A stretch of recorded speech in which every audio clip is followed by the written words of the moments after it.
Seigneur, il est bon, bien-aimé. Est-ce que Jésus est bon pour toi? Alléluia.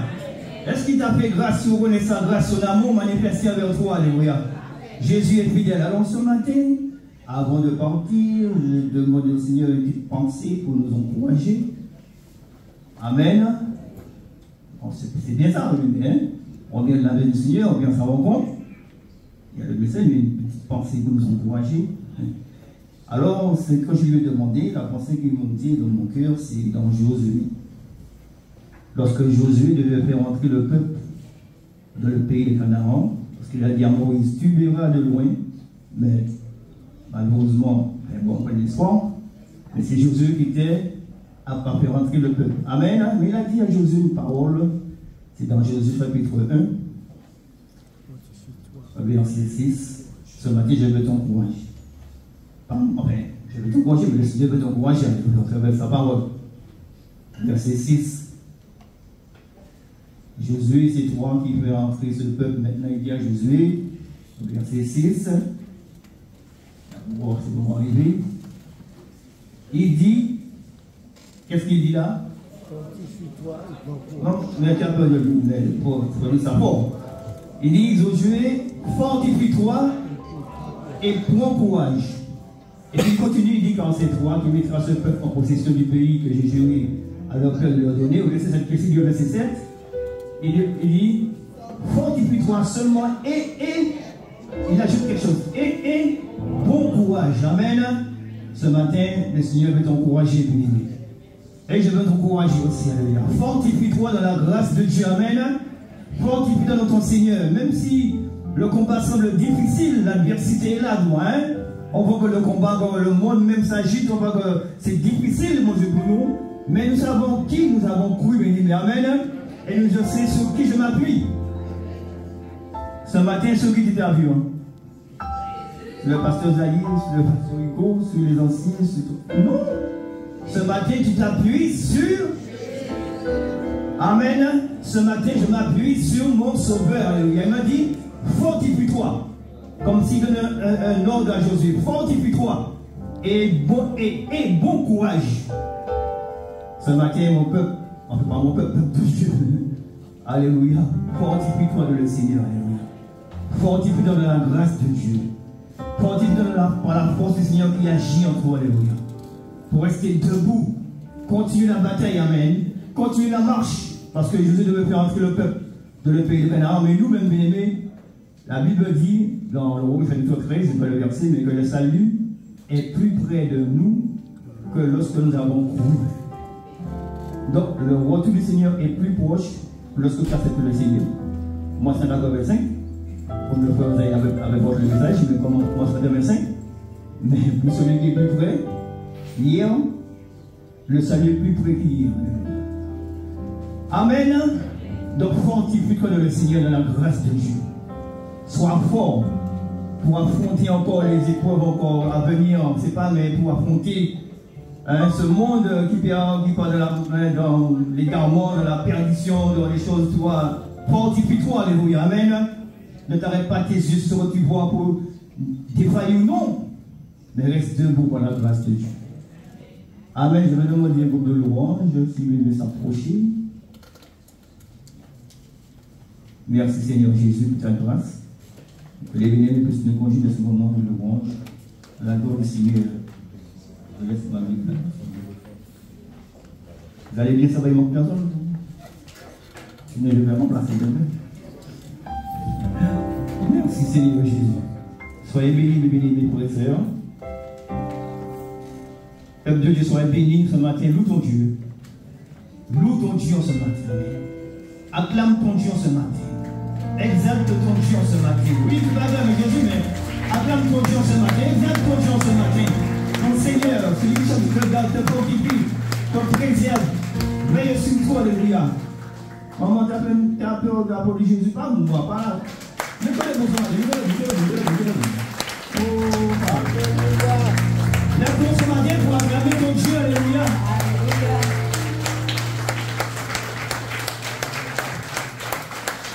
Jésus n'est pas satisfait. Jésus n'est pas satisfait. On dit, on peut pas manger le bon Père, on peut acclamer Jésus. Acclame ton Seigneur,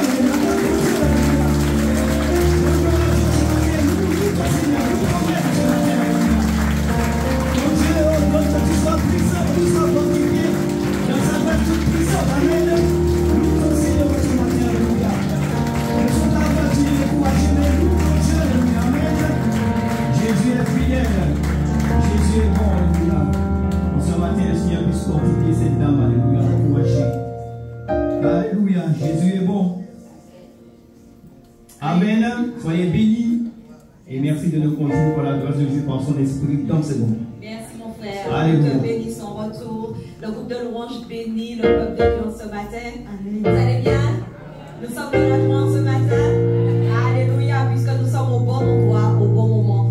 Et parce que Jésus nous a choisis. Amen.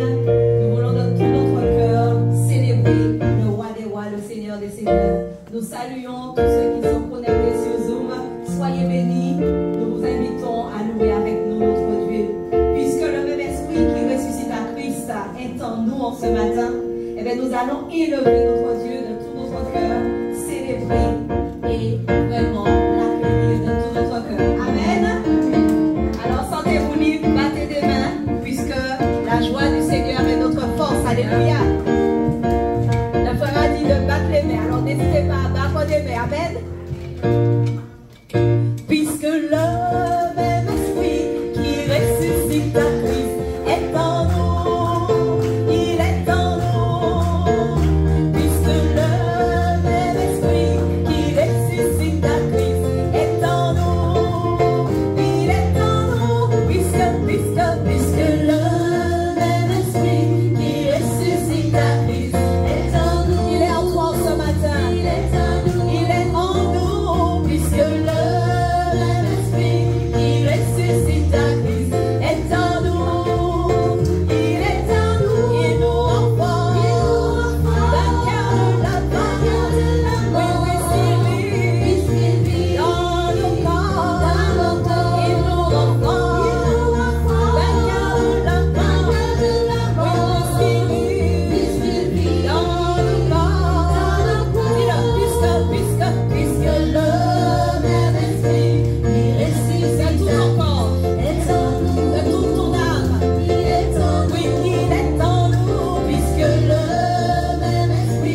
fidélité, Seigneur. Oui, nous le croyons.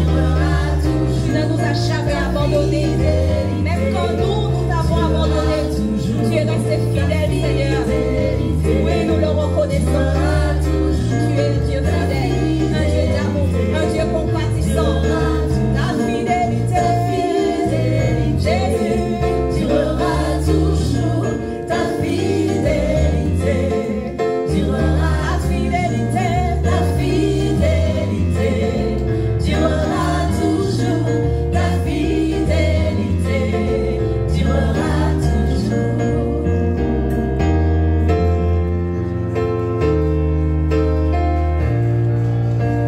Je ne sais pas pourquoi tu as peur d'acclamer ton Dieu en ce matin. Je ne sais pas pourquoi. Sens-toi libre d'acclamer Jésus parce que Dieu est digne de recevoir nos acclamations, notre reconnaissance, notre gratitude en ce matin. Le groupe de louanges n'est qu'un outil entre ses mains, mais c'est lui que vous dites merci pour le souffle de vie. Merci Seigneur pour cette grâce imméritée que tu nous accordes chaque jour. Nous voulons vraiment t'apporter nos actions de grâce en ce matin et reconnaître ta grandeur, reconnaître tes bienfaits envers nous, Seigneur. Nos mots sont trop petits pour t'exprimer notre reconnaissance, mais Seigneur, tu sauras lire au travers de nos cœurs. Alléluia. Jésus, me voici devant ta face. Oui, je suis ébloui par ton de grâce. Alléluia.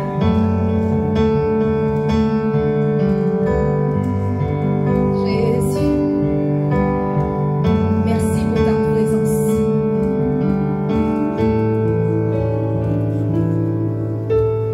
Me voici ébloui devant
La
Merci Seigneur, alléluia. Bien Jésus, prends la place du roi.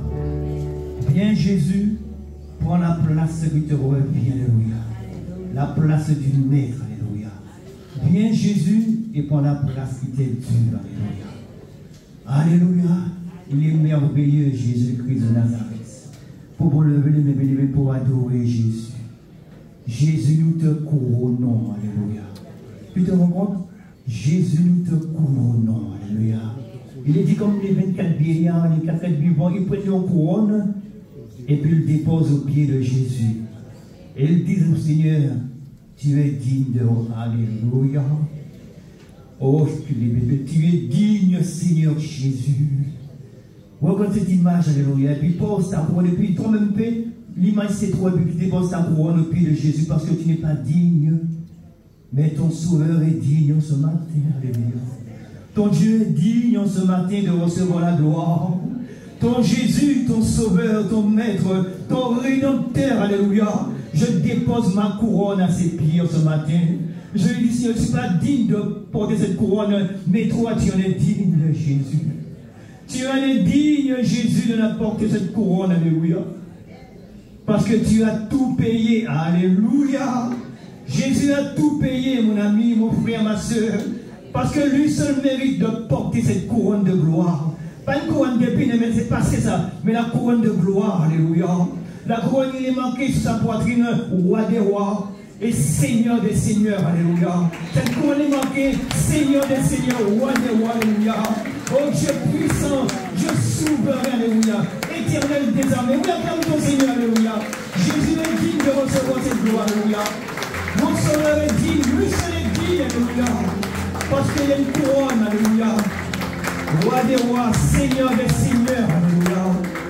Jésus est digne de porter cette couronne. Viens Jésus et prends la place.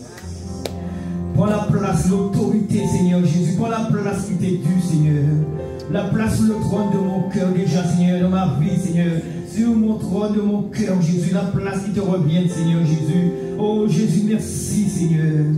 Merci, mon Père, mon ami, mon frère, mon sauveur, mon Dieu. Tout ce que tu... Oh Jésus, merci, Seigneur. Tu es digne de recevoir la gloire, Jésus. Oh, je t'aime, Jésus. Dis à Jésus, je t'aime. Un petit image, dis Jésus, je t'aime, Jésus. Il est montré ça aussi de ta part, hein. Je t'aime, Jésus. Hein? Dis Jésus, je t'aime. Alléluia. Oh, Jésus de Nazareth, sois glorifié, Seigneur. Il est bon, Jésus. Il est bon, mon Seigneur. Alléluia. Il est bon, mon Père. Si mes bénis, Jésus est fidèle. Je vais laisser la place au serviteur de Dieu pour le pasteur Bourou.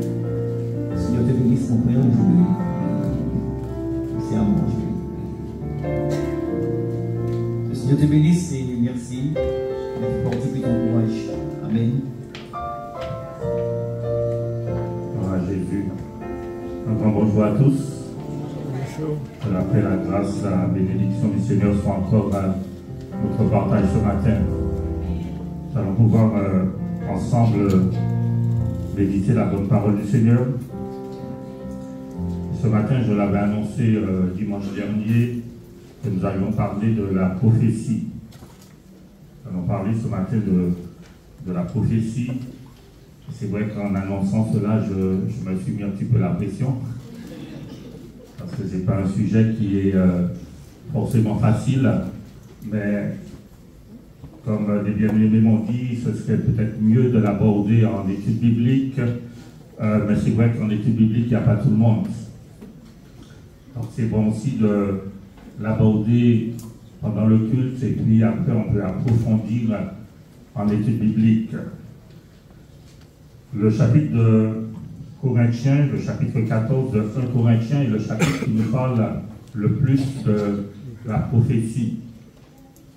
Et au verset 8, on va commencer par ce verset, 1 Corinthiens chapitre 14, verset 8. Il est dit, et si la trompette rend un son confus, qui se préparera au combat? La traduction de Parole vivante dit, et si la trompette n'émet que des sons confus, et ne fait pas entendre un signal distinct, qui se préparera à la bataille? Et si, bien aimé, la manifestation du don de prophétie emmène la confusion, si la prophétie n'a pas été bien comprise, alors qu'est-ce qui va se passer? Comme ça emmène une certaine confusion, au lieu que cela nous emmène à nous préparer, puisqu'il dit qui se préparera au combat, au lieu que ça nous emmène à grandir, au lieu que ça nous emmène à nous développer, qu'est-ce qui va se passer? On va avoir pour réaction peut-être de rejeter la prophétie, alors que la Bible ne nous appelle pas à rejeter la prophétie. On va poser quelques bases. On voit que la prophétie fait partie des dons spirituels donnés par le Saint-Esprit. Donc la prophétie fait partie des dons qui sont donnés par le Saint-Esprit. On voit ça dans 1 Corinthiens chapitre 12. Il dit, et la manifestation est donnée, à un donné la prophétie, à un le don des miracles, etc. Donc la prophétie fait partie des dons spirituels donnés par le Saint-Esprit. Il faut comprendre que le Saint-Esprit de Dieu travaille toujours de pair avec la parole de Dieu. Le Saint-Esprit travaille toujours de pair avec la parole de Dieu. C'est comme les deux rails d'un train. Il y a la parole et il y a le Saint-Esprit. S'il y a la parole seule, qu'est-ce qui se passe? S'il n'y a qu'un seul rail, qu'est-ce qui se passe? Le train déraille. Et s'il n'y a que le Saint-Esprit, le train déraille. Et il y a des églises, on va dire, non, c'est la parole, c'est la parole. Donc on met de côté manifestation de cet esprit. Et il y a d'autres églises, c'est le Saint-Esprit, on met la parole de côté. Non, il faut les deux. Il faut la parole et il faut le Saint-Esprit. D'accord? Donc, retiens cela, la parole, le Saint-Esprit travaille toujours de pair avec la parole de Dieu. Jean chapitre 1, verset 1, il est dit au commencement était la parole était avec Dieu, et la parole était Dieu. Il dit, elle était au commencement avec Dieu, et rien de ce qui a été fait n'a été fait sans elle. Donc, le Saint-Esprit, dans son action, dans sa manifestation, sera toujours en accord avec la parole de Dieu. Le Saint-Esprit ne sera jamais en dehors de ce qui est écrit dans la parole. Et en ce qui concerne le culte, il faut comprendre, bien aimé, que la prédication de la parole, que l'enseignement de la parole de Dieu doit être au centre du culte. Les manifestations des dons de l'Esprit viennent accompagner la parole, viennent en appui à la parole. Mais la prédication de la parole, l'enseignement de la parole doit être au centre du culte. Alors, on peut se poser cette question, est-ce que cela peut arriver qu'il y ait un culte sans prédication? Oui, ça peut arriver. Que le Saint-Esprit conduise les choses de manière à ce qu'il n'y a pas de prédication. Mais ça doit rester quelque chose d'isolé. D'accord?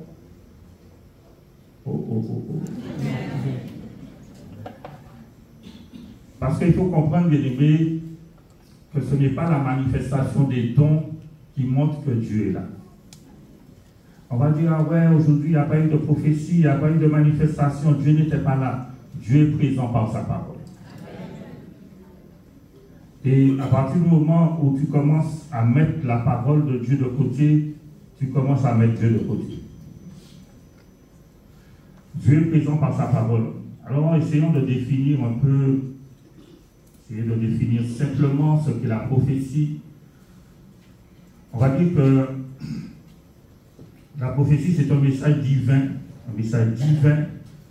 ayant pour but de tenir les hommes au courant de la pensée de Dieu. C'est un message divin ayant pour but de tenir les hommes au courant de la pensée de Dieu.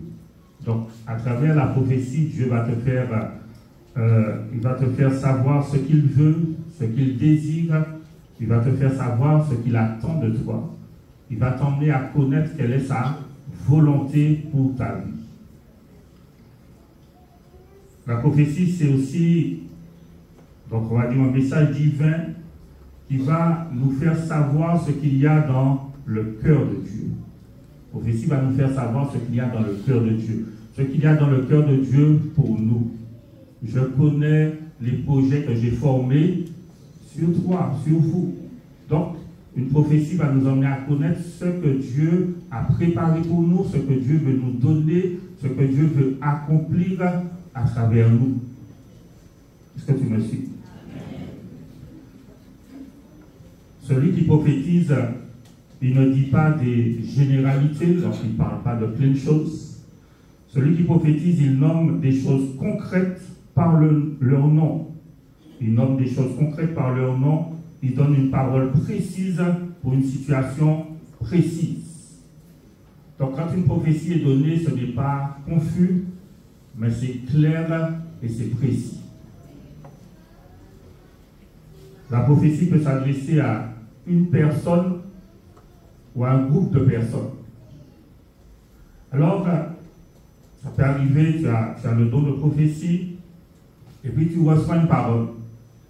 Et quand tu reçois la parole, tu reçois aussi à qui s'adresse cette parole. Si tu reçois à qui s'adresse cette parole, tu n'es pas obligé de le dire à tout le monde. Tu peux aller simplement voir la personne à qui s'adresse cette parole. Donc des fois, ça s'adresse à une personne, et d'autres fois, eh bien, c'est pour un groupe de personnes, en l'occurrence pour l'Église. On peut recevoir une prophétie de différentes manières. Alors, vous savez, ça fait déjà quelques années que je suis au Seigneur. Donc j'ai discuté avec plusieurs qui ont reçu le don de prophétie pour connaître un peu, et puis au travers de la méditation de la parole. Et on réalise qu'on peut recevoir une prophétie de différentes manières. Ça peut être une pensée. Tu reçois une pensée. C'est-à-dire que quand tu reçois une parole prophétique, c'est pas, tu ne reçois pas les mots, tout le texte, tu reçois une pensée. Et chacun va donner la pensée selon, avec son vocabulaire, avec ses mots à lui.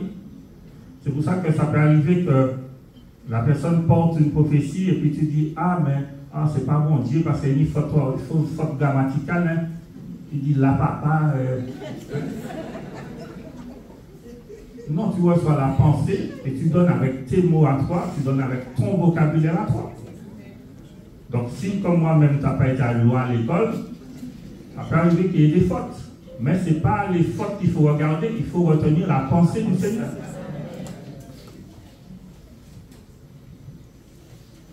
Donc, on reçoit une pensée. Ça peut être aussi par un songe.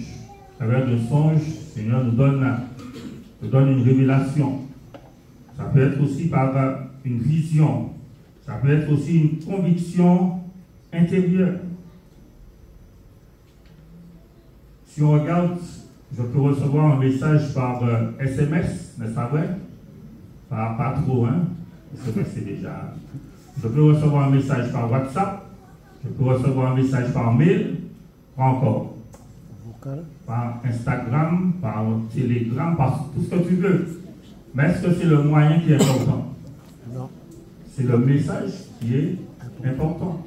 Donc la prophétie peut être donnée de différentes manières. Il n'y a pas une seule manière de recevoir une parole prophétique. D'accord? Lisons dans 2 Pierre chapitre 1, verset 20 à 21.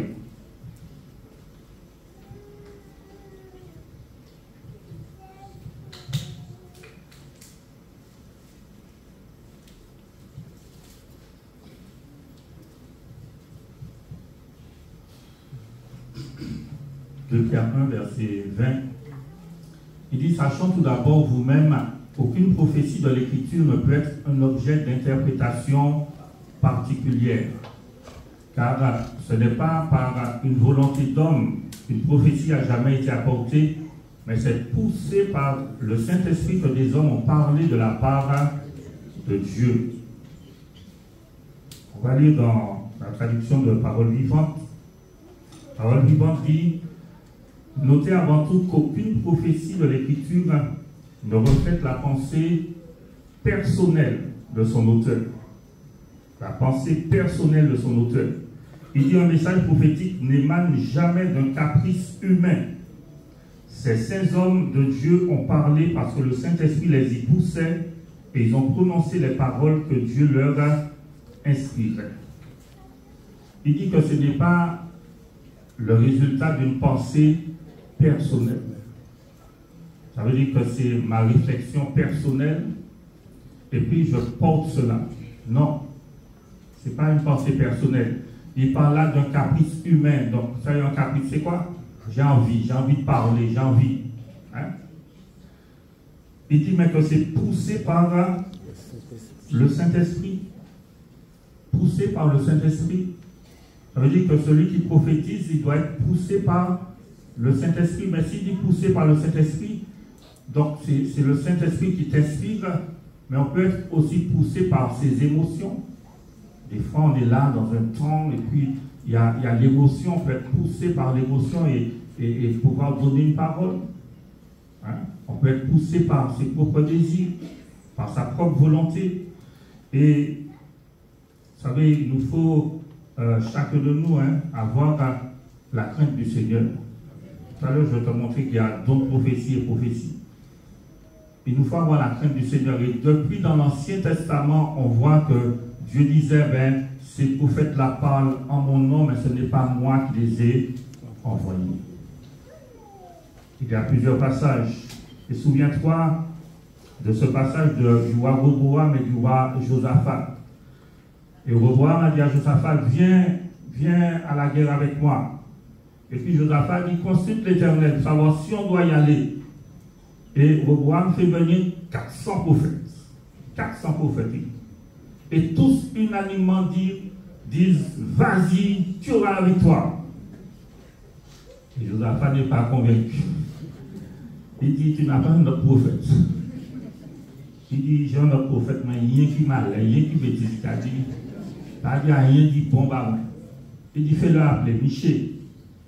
Et celui qui va chercher Michel lui dit, les 400 ont dit, vas-y, donc tu t'alignes, tu dis la même chose. Michel dit, il n'y a pas de problème. Michel arrive, le roi lui dit, alors, qu'est-ce que... Il dit, vas-y, tu auras la victoire. Au roi lui dit, on doit arrêter, dis-moi la vérité. Et puis il commence à lui dire la vérité. Et combien, bien aimé, on va lire il y a plusieurs passages, dans Jérémie chapitre 23, versets 16 à 17, depuis l'Ancien Testament, bien aimé, il y avait déjà des faux prophètes, de ceux qui parlaient au nom du Seigneur alors que le Seigneur ne les avait pas envoyés. Il dit ainsi par l'Éternel des armées, n'écoutez pas les paroles des prophètes qui vous prophétisent, ils vous entraînent à des choses de néant, ils disent des visions de leur cœur et non ce qui vient de la bouche de l'Éternel. Alors c'est vrai que quand au début on commence à recevoir la pensée du Seigneur, on a peur, on ne sait pas est-ce que c'est le Seigneur, est-ce que c'est pas le Seigneur, et ça arrive des fois que tu reçois une pensée et puis tu es là dans un combat et puis tu entends quelqu'un qui porte une parole et ça correspond à la pensée que tu as reçue. Donc ça te confirme que, ah ben oui, c'était bien le Seigneur qui m'a donné la pensée. Et au fur et à mesure, on apprend, on grandit dans l'exercice du don. On va voir quelques caractéristiques de la prophétie. Première caractéristique de la prophétie, on l'a vu déjà, elle doit être inspirée par Dieu. Elle doit être inspirée par Dieu. Et je dois reconnaître l'inspiration. Si tu vis dans le péché, et puis qu'on vient, on te dit, Dieu va t'accorder plein de bénédictions, Dieu va faire de grandes choses avec toi, tu peux savoir que ça ne vient pas du Seigneur. Parce que la première chose que le Seigneur va te dire, c'est repens-toi. Reviens, et puis prends un nouveau départ. Et bien aimé, nous avons en nous l'Esprit de Dieu. Chacun de nous, nous avons en nous l'Esprit de Dieu. Et on doit faire preuve de discernement. Ce n'est pas dire amen, amen, amen à tout ce qu'on va nous dire. On doit faire preuve de discernement. Deuxième caractéristique de la prophétie, c'est qu'elle doit être jugée par ceux qui la reçoivent. Elle doit être jugée par ceux qui la reçoivent. 1 Thessaloniciens chapitre 5, 1 Thessaloniciens chapitre 5, versets 20 à 21.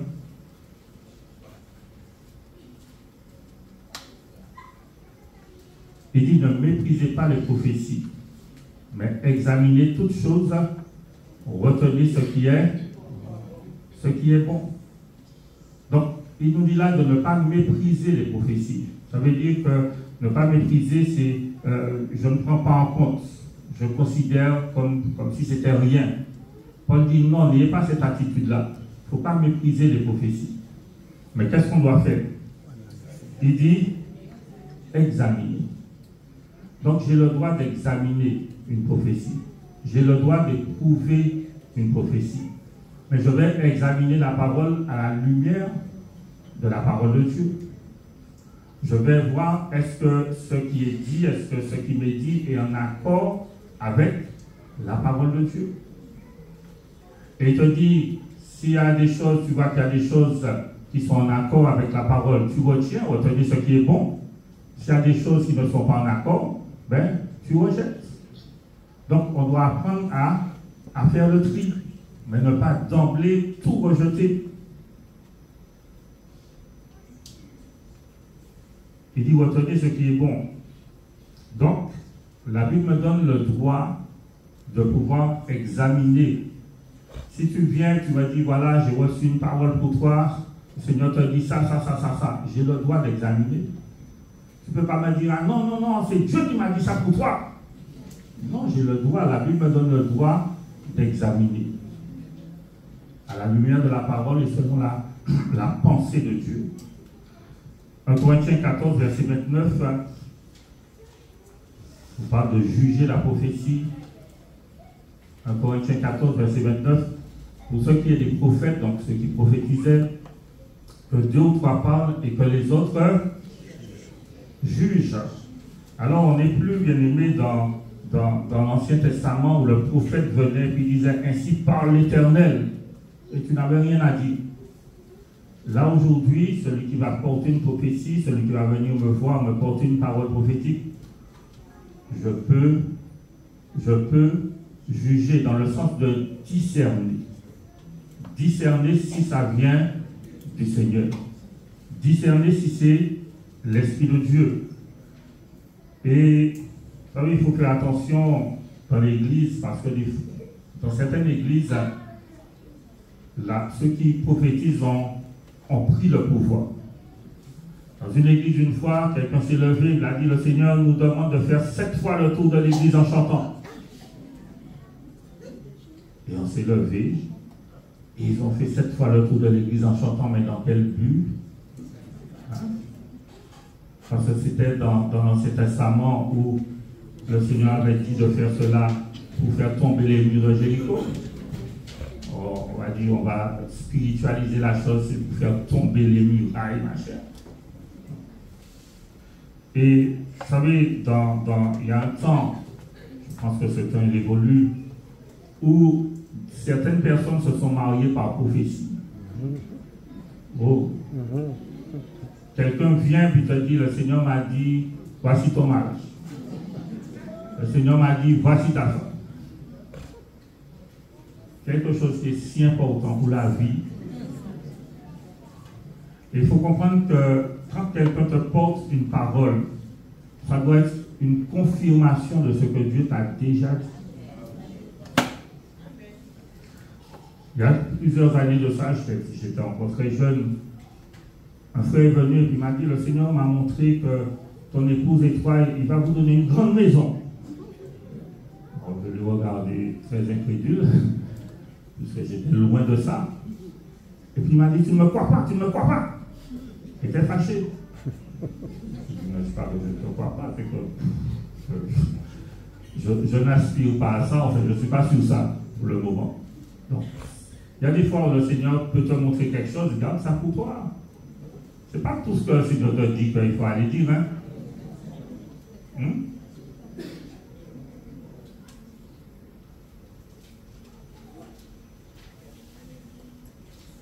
Ésaïe chapitre 11, verset 2 nous parle des caractéristiques du Saint-Esprit.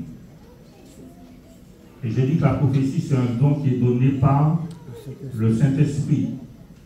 Il nous dit esprit de sagesse et d'intelligence, esprit de conseil, donc qui emmène à la réflexion, esprit de force, esprit de connaissance et de crainte de l'Éternel. Ça veut dire que lorsque tu vas poser une action, tu vas me dire que c'est le Saint-Esprit qui t'emmène à poser cette action. Il y aura une manifestation, tu vas dire que c'est le Saint-Esprit. J'ai le droit de discerner, de dire, mais non, je ne crois pas, parce que le Saint-Esprit, c'est un esprit de sagesse. C'est un esprit de réflexion. Si tu fais quelque chose d'irréfléchi, j'ai le droit de te dire non, ce n'est pas le Saint-Esprit. J'ai le droit de mettre en doute.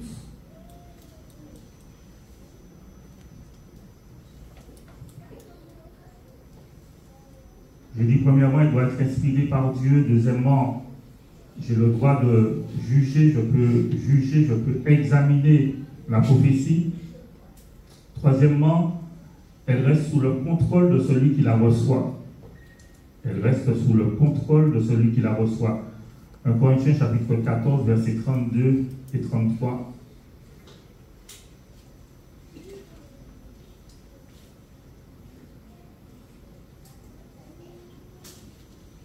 1 Corinthiens 14, versets 32 et 33. Verset que nous connaissons, il dit les esprits des prophètes sont soumis aux prophètes. Il dit car Dieu n'est pas un Dieu de désordre, mais de paix, comme dans toutes les églises des saints, etc. Donc, l'esprit des prophètes est soumis aux prophètes. Donc, Dieu communique quelque chose à ton esprit. Maintenant, tu dois te contrôler. Alors, c'est vrai qu'au début, quand tu reçois quelque chose, alors, on peut recevoir de différentes manières. Il y a des personnes qui vont recevoir la pensée du Seigneur, qui vont rester tout calmes. Il y a d'autres qui vont trembler un petit peu. Il y a l'émotion, il y a tout ça qui peut se mêler. Mais quand il dit l'esprit des prophètes est soumis aux prophètes, ça veut dire que j'ai la capacité de me contrôler. J'ai la capacité de me retenir. Je ne peux pas dire non, je ne peux pas, il faut que... Non. Alors imagine qu'en pleine prédication, il y a une prophétie. Alors, je te pose la question, où est l'Esprit de Dieu? Sur le prédicateur ou sur les où? Hein? C'est ça qui dit que Dieu n'est pas un Dieu de désordre. Les choses doivent se faire dans l'ordre. Il faut éviter, tu reçois une prophétie, tu reçois une parole, il faut éviter en plein moment de louange, ou pas, parce que ça casse le moment de louange. On peut se retenir et attendre la fin de la louange. Alors c'est vrai aussi qu'il faut que nous, serviteurs, nous qui présidons, donner un temps pour que ceux qui ont reçu une parole, ceux qui ont reçu une pensée puissent pouvoir la donner. Donc j'ai dit qu'on peut se retenir, on peut se contrôler. Je veux dire qu'on doit apprendre à se retenir, on doit apprendre à se contrôler. L'esprit des prophètes est soumis aux prophètes. Quatrième caractéristique, c'est qu'elles doivent être exécutées avec ordre. Avec ordre. On l'a lu dans le verset 33. Il dit car Dieu n'est pas un Dieu de désordre, mais de paix. Donc les prophéties ne doivent pas emmener le désordre, mais les prophéties doivent emmener la paix. Et certaines églises ont choisi qu'il n'y ait pas de prophétie parce que ce n'est pas toujours facile à gérer. D'accord? Au verset 40, 1 Corinthiens chapitre 14, verset 40, il dit mais que tout se fasse avec bienséance et avec ordre. Dans ces courants, dit mais tout doit se passer avec calme et dans l'ordre. Alors au verset 29 et au verset 30, il parle de 2 ou 3. Verset 29 et 30. Vous savez qu'il y a des prophètes que 2 ou 3 parlent et que les autres jugent. Et si un autre qui est assis a une révélation, que le premier se taise. Alors on peut approfondir ça s'il le faut en étude. Mais on voit que c'est une règle qui avait été établie dans l'exercice du don de prophétie. Il dit que 2 ou 3. Pourquoi? Parce que au début, bien aimé, tout le monde voulait parler, tout le monde voulait porter une parole, hein, et pour éviter qu'il y ait un feu d'artifice de prophétie, hein, donc Paul a mis une règle, il a dit 2 ou 3. Et s'il arrive que tu vois, tu as reçu une pensée, et puis que quelqu'un d'autre se lève et donne la même pensée, peut-être pas avec tes mêmes mots, peut-être pas même avec tes mêmes phrases, mais donne la même pensée. Il dit que le premier se taise, puisqu'elle a déjà apporté, ou il a déjà apporté la pensée que tu avais reçue. Est-ce que tu me suis? Mais des fois, non, il faut absolument qu'on donne, et on voit que ça se ressemble.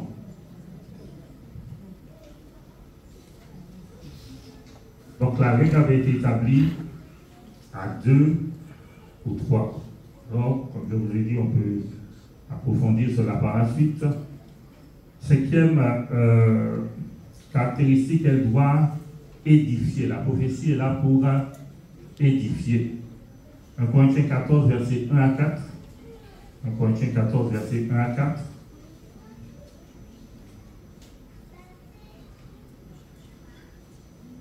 Il nous dit rechercher la charité, rechercher l'amour. Et il dit aspirer aussi aux dons spirituels. Et Paul dit, mais surtout à celui de prophétie. En effet, celui qui parle en langue ne parle pas aux hommes, mais à Dieu, car personne ne le comprend. Et c'est en esprit qu'il dit des mystères. Celui qui prophétise, verset 3, au contraire, parle aux hommes, les édifie, les exhorte, les console. Celui qui parle en langue s'édifie lui-même, celui qui prophétise édifie l'Église. Donc la prophétie est là pour édifier l'Église. Donc on a besoin de la manifestation de notre prophétie. Et l'édification nous parle du développement de toute notre vie chrétienne. Et le but de la prophétie est toujours de construire, par l'exhortation, l'encouragement, par la consolation. Une autre définition de prophétiser, c'est annoncer la volonté de Dieu sous une impulsion divine. Annoncer la volonté de Dieu sous une impulsion divine. Et il faut comprendre, bien aimé, qu'au début de l'ère chrétienne, au début de la formation, on va dire, de l'Église, le Nouveau Testament n'était pas encore rédigé. Et les prédicateurs, ils étaient saisis par l'Esprit de Dieu et ils enseignaient le peuple. Et les prédicateurs, en ce temps-là, faisaient office de prophète. Lorsque Pierre, par exemple, le jour de la Pentecôte, la Bible nous dit Pierre, rempli du Saint-Esprit, il se met devant toute la foule et il commence à enseigner. Donc il prend les Écritures et puis il ajoute, il enseigne. Le Saint-Esprit l'a saisi à ce moment-là et il faisait office de prophète. Et un prédicateur aussi peut faire office de prophète. Au verset 6, en Corinthiens chapitre 14, verset 6, donc Pierre va se présenter, il va expliquer les Écritures et il va annoncer aux hommes qui étaient là la volonté de Dieu. Paul dit, et maintenant frères, de quelle utilité vous serait-ce si je venais à vous parlant en langue? Vous savez, le parler en langue à ce moment-là, c'était quelque chose de nouveau. Tout le monde voulait parler en langue et puis se mettre à parler en langue à tout va dans l'église. Il dit, si je venais vous parler en langue et si je ne vous parlais pas par révélation, par connaissance ou par prophétie ou par doctrine. Donc par révélation, c'est que je vous explique les mystères de Dieu. Il dit par connaissance, ça veut dire qu'il emmène dans une connaissance nouvelle, hein, dans les choses, à comprendre les choses du Seigneur. Il dit par prophétie ou encore par doctrine. Donc il dit qu'il peut aussi prêcher par prophétie. La prophétie, c'est un message, on parle sous l'impulsion divine. C'est un message qui est inspiré par Dieu. Et bien des fois, quand le prédicateur va porter son message, le message. Après, tu pries, tu dis Seigneur, merci parce que tu m'as parlé. Hein? Pourquoi? Parce que ça correspond à ce que tu avais besoin d'entendre. Tu vis une situation et puis tu vois le prédicateur vient. Et des fois, si c'est quelqu'un qui est invité, la personne peut même dire, mais il raconte tes frères, ça fait moins. Hein? C'est-à-dire qu'il y a une inspiration divine, et on va le voir plus tard, que la prophétie révèle le secret des cœurs. Et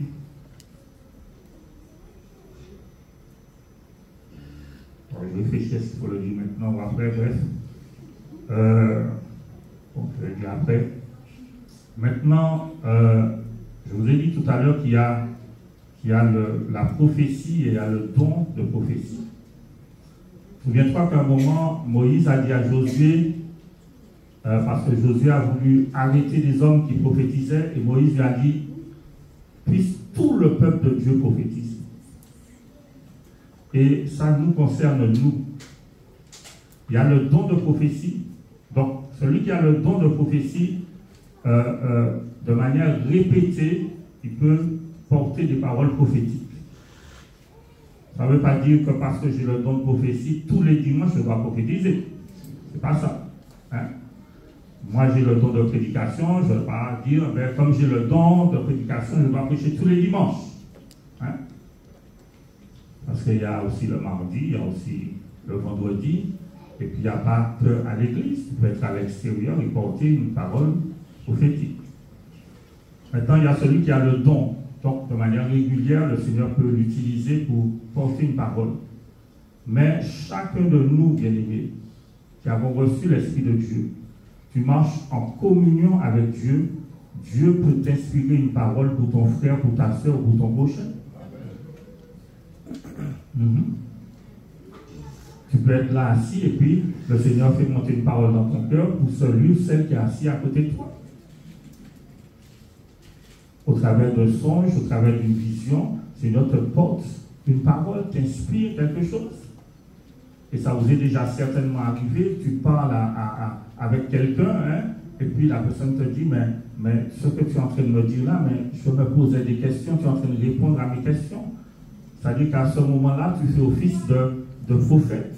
C'est-à-dire que le Seigneur t'inspire sans que tu peut-être le saches, hein, mais, et puis tu apportes une réponse, tu apportes une connaissance à la personne. Est-ce qu'on s'est compris? Et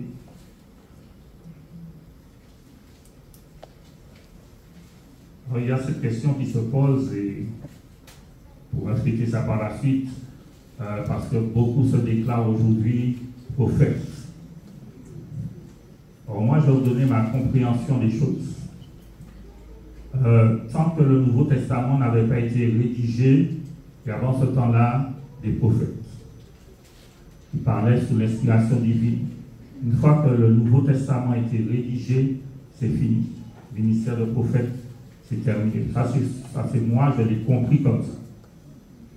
Aujourd'hui, beaucoup se proclament prophètes. Moi aussi, j'aurais pu dire que je suis prophète. Pourquoi? Parce qu'il m'est arrivé de porter des messages, et puis quelqu'un vient me dit, mais tu as répondu à ma question, que le Seigneur t'a donné la réponse, hein, m'a donné la réponse à travers toi. Mais est-ce que c'est pour ça que tu vas te proclamer prophète? Hein? Puisque Paul dit on peut prêcher par prophétie. Bon, après on peut revenir dessus, et je vous ai dit, ça c'est ma compréhension à moi. Hein?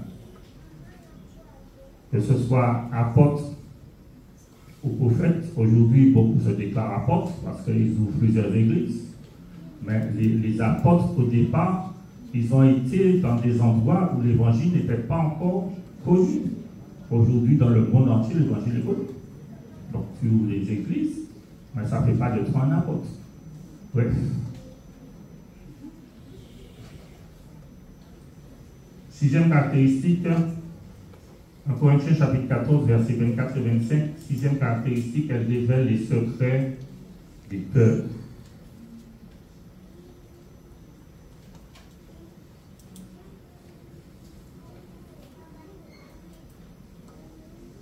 Mais si tous prophétisent, et qu'il survienne quelques non-croyants ou un homme du peuple.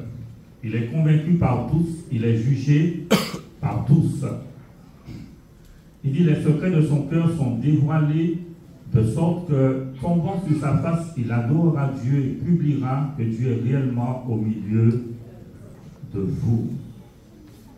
Et on voit là qu'il nous est parlé que la prophétie va révéler les secrets des cœurs, des choses que personne ne connaît. Et je vais vous donner un témoignage, ça fait plusieurs années de ça. J'ai été voir un frère, donc on est là en train de discuter, tout, on parle. Et puis à un moment donné, bon, je dis, bon, je m'en vais. Et puis, vous savez, tu dis que tu t'en vas, mais je suis encore dans la porte est déjà ouverte, je suis dans la porte, et on continue de parler.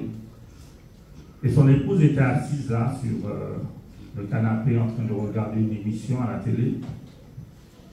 Et puis, on est là en train de continuer à parler.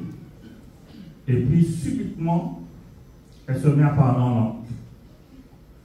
Alors, vous savez, nous, au début, on a souri, parce que qu'est-ce qui lui arrive?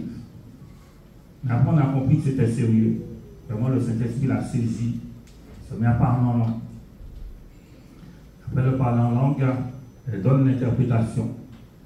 Et dans l'interprétation, elle est en train de, Seigneur est en train de me parler, parce que dans mon cœur, j'avais pris certaines décisions, mais que j'en avais parlé à personne. Même pas à mon épouse.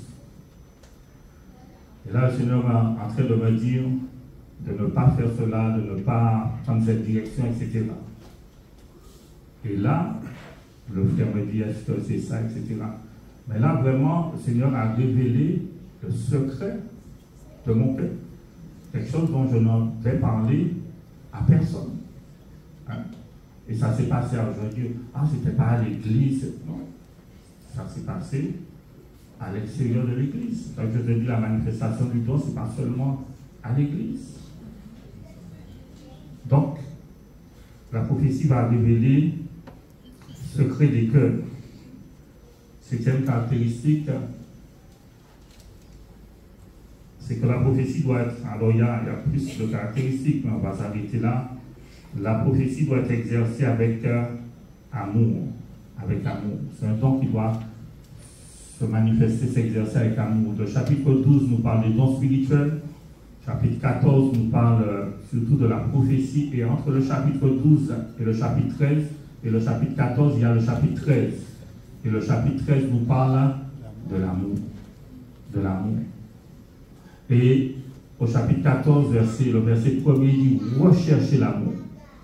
Recherchez l'amour. Chapitre 12, à la fin du chapitre 12, il dit « Je vais vous montrer une voie par excellence », qui est l'amour. Ça veut dire que le don, quel que soit le don que nous manifestons, quel que soit le ministère, ça doit être manifesté, exercé dans l'amour.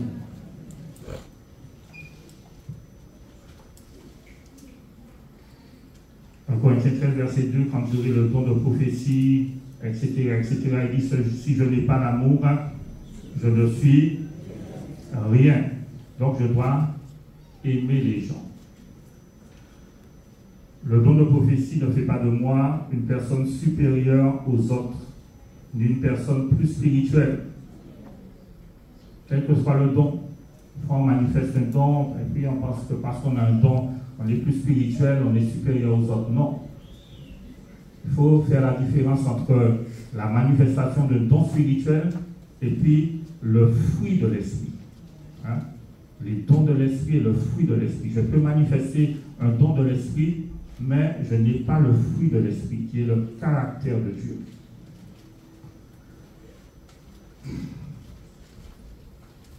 Alors, je l'ai dit tout à l'heure, ce n'est pas parce que j'ai le don de prophétie que je dois prophétiser tous les dimanches. Et nous voyons, bien aimé, que Paul, il avait déjà cette difficulté dans l'église, hein, dans la première église. Il avait déjà cette difficulté. Et Paul n'a pas dit, bon, écoutez, arrêtez ça. Non. Il a cherché à établir les choses et à dire au verset 40, on va terminer avec ce verset, verset 40, en Corinthiens 14, verset 40, mais que tout se fasse avec bienséance et avec ordre. Mais veillez, une autre traduction dit, à ce que tout se passe convenablement et non dans le désordre. Donc veillons, bien aimés, à ce que les choses se passent convenablement, et que le peuple de Dieu soit édifié et qu'on puisse grandir ensemble. Amen. Allons prier et remercier le Seigneur.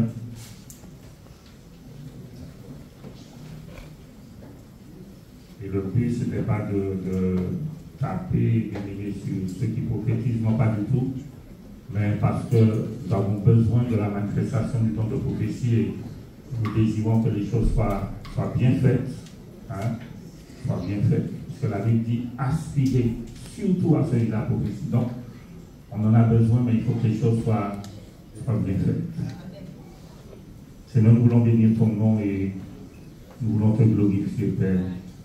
Te dire merci pour ton amour, ta bonté, ta fidélité. Te dire merci pour l'enseignement de ta parole, Seigneur. C'est vrai qu'il y a beaucoup de choses à dire et nous avons abordé quelques points, Seigneur. Mais merci pour la sagesse, l'intelligence, la compréhension que tu nous accordes, Seigneur. Désirons vraiment, Seigneur, c'est vrai que prêcher ta parole, mais nous désirons aussi voir la manifestation de l'Esprit, Seigneur. Mais tu nous demandes que les choses se fassent convenablement, Seigneur, dans l'ordre, dans la paix, Seigneur. Alors, nous voulons te prier encore pour tous ceux à qui tu as donné le don de prophétie, Seigneur, que tu puisses encore les qualifier, que tu puisses encore vraiment leur donner d'exercer cela, Seigneur, mon Dieu, selon ta parole, mon Dieu, selon l'inspiration de ton esprit.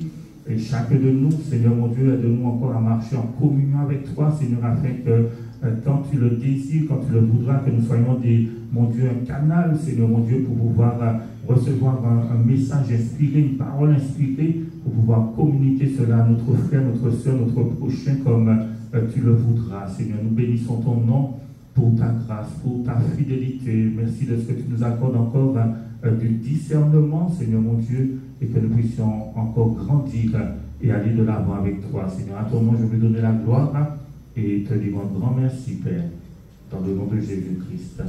Amen. Nous allons passer à ce moment de la